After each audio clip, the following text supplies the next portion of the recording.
Na mtazamaji, kufuatia sakata ambalo limetokea huko mtandaoni kumuhusu moja kati ya mashehe ambaye huyu bwana alikuwa ni shehe mkuu wa jiji la Dar es Salaam, anafahamika kwa jina la Sheikh Walid.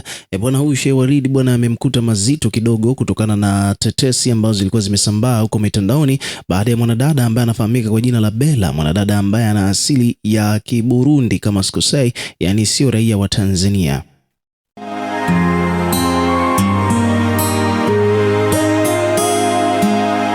Sasa bidada huyu bwana ameingia katika mitandao ya kijamii hususan huko TikTok na akaja akazungumzia suala la yeye alikuwa katika mahusiano na Sheikh Walid, lakini pia vile sio tu kwenye mahusiano. Baada ya kuwa katika mahusiano wakazaa mtoto mmoja, ambapo baada ya kujifungua tu huyu bidada bwana Sheikh Walid ameanza kumnyanyasa, ameanza kumkataa, hampi matumizi, lakini pia alikuwa anataka pasipoti aondoke na mtoto, lakini Sheikh Walid amezuia hilo, amekataa kutoa ushirikiano kwa huyu bidada kwa ajili ya huyu bidada kupata pasipoti ya huyo mwanae ambaye anadai kwamba amezaa naye.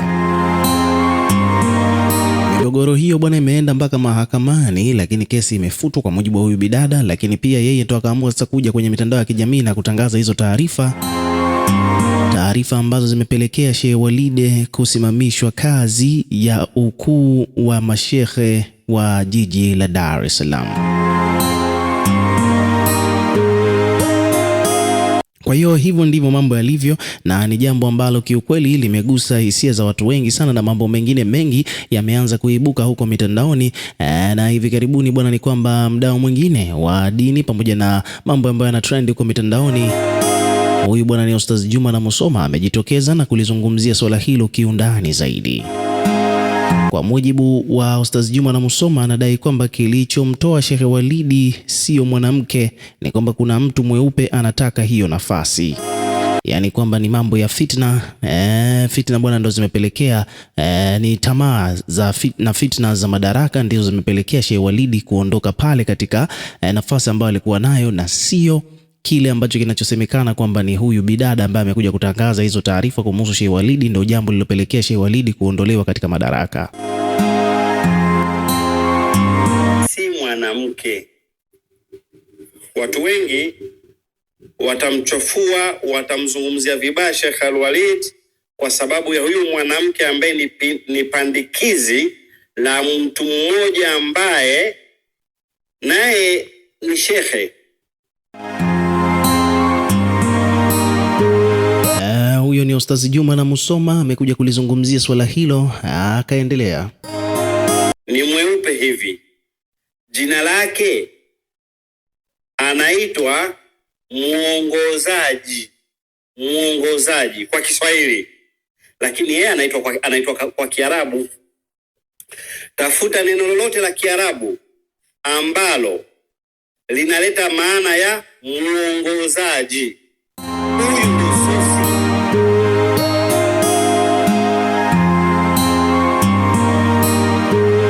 Wa mambo yote. Huyu jamaa akamfanyia mambo mengi sana Al-Walid, kwa sababu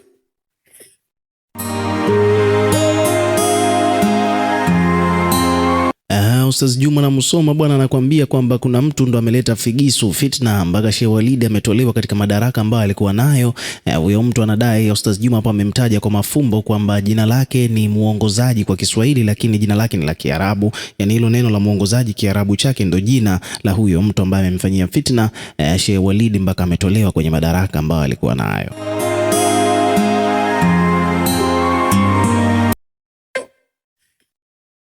Kwamba kuna uchaguzi wa viongozi wa ngazi za mkoa BAKWATA ambao utafanyika mwezi wa 8,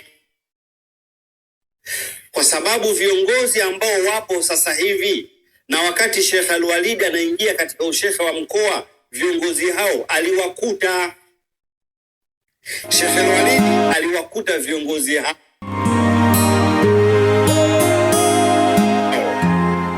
Hivyo hakuingia nao katika ngazi ya mkoa BAKWATA, akafanya nao kazi hali ya kuwa amewakuta. Katika uongozi kila mmoja ana tabia zake, kuna wengine ni waadilifu, wengine si waadilifu, lakini akafanya nao kazi, akajituma hivyo hivyo Sheikh Al-Walid katika hali ngumu, katika dhiki.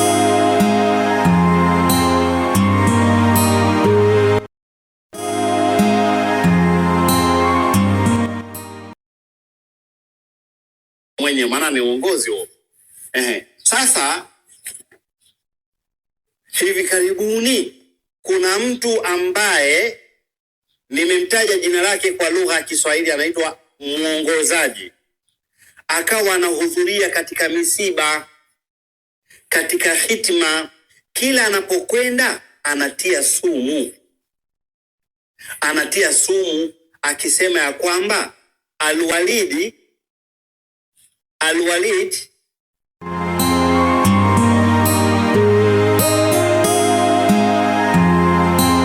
anaandaa watu wake, anafanya kampeni kuandaa viongozi wake wa kufanya naye kazi.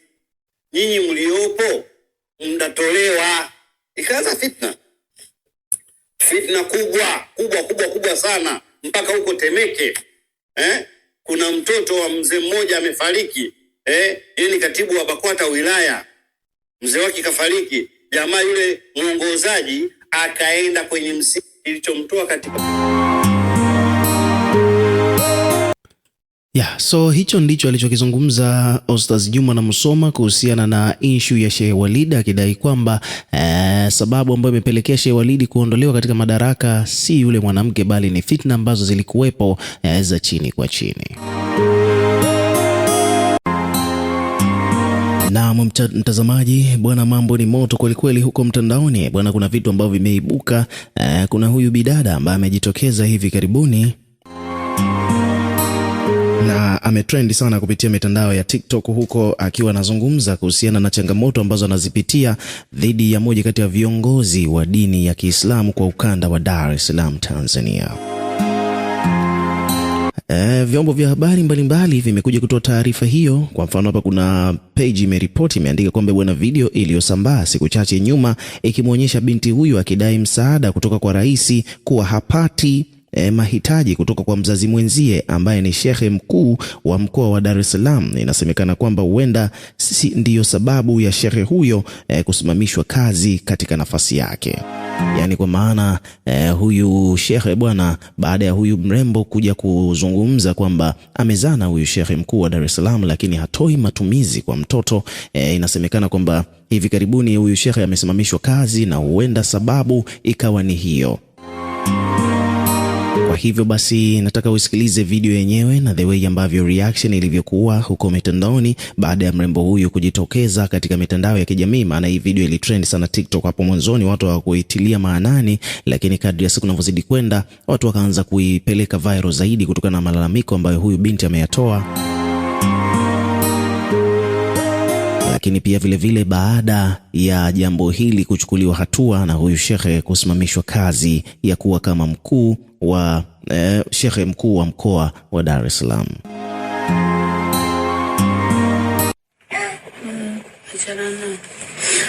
Mheshimiwa Rais Samia Suluhu Hassan, mama yangu, mlezi wa watu wengi, niko chini yako mama yangu, nimepiga magoti na nyanyasika nanyanyasika.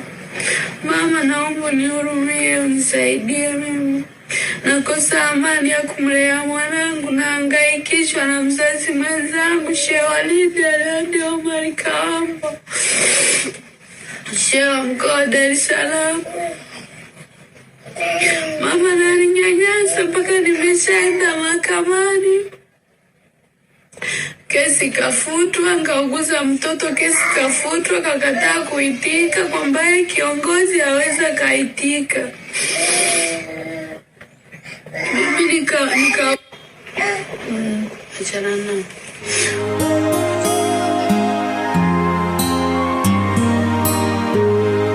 kafutwa, kakataa kuitika kwamba kiongozi haweza kaitika. Mimi nikauguza mtoto, ikafika mahali mtoto ikachelewa kupona. wakafuta kesi. Baada ya hapo ndo akawa naongea, kuna mama kiongozi akamtafuta kwa ajili yangu, akaongea naye, akaenda kanipa hela, kaniahidi kwamba mtoto tamsaidia, atamtafutia cheti, pasipoti vyote. Mpaka juzi nilimfuata ofisini kwake, akasema hataki kuniona, kwamba yeye atanitafutia pasipoti, mtoto atampa chochote kile, yeye sio kondoo. Mama nanyanyasika na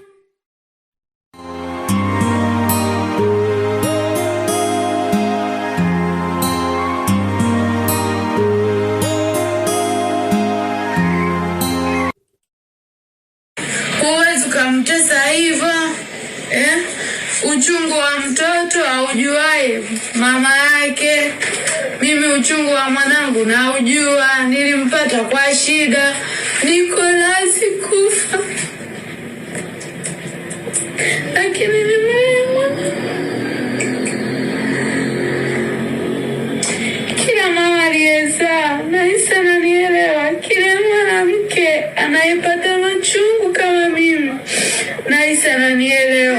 Ulishaniambia matusi yote, ulishaniita majina yote, mimi wala sijui nani, lakini yote nimestamili, nimevumilia.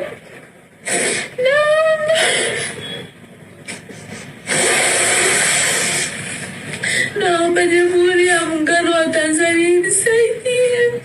Mama Samia Suluhu nisaidie, ni mwanamke napitia shida, kisa cha Walidi, kisa cha mkoa wa Dar es Salaam, ananinyanyasa, kisa cha chake ananinyanyasa, kisa uongozi wake, napitia mateso mimi. Naomba mnihurumie, watetezi wa wanawake, mwanisaidie, mimi nateseka. Waziri Mkuu, najua ubagui baba kwa kuwasaidia watu, naomba nisaidie mimi kama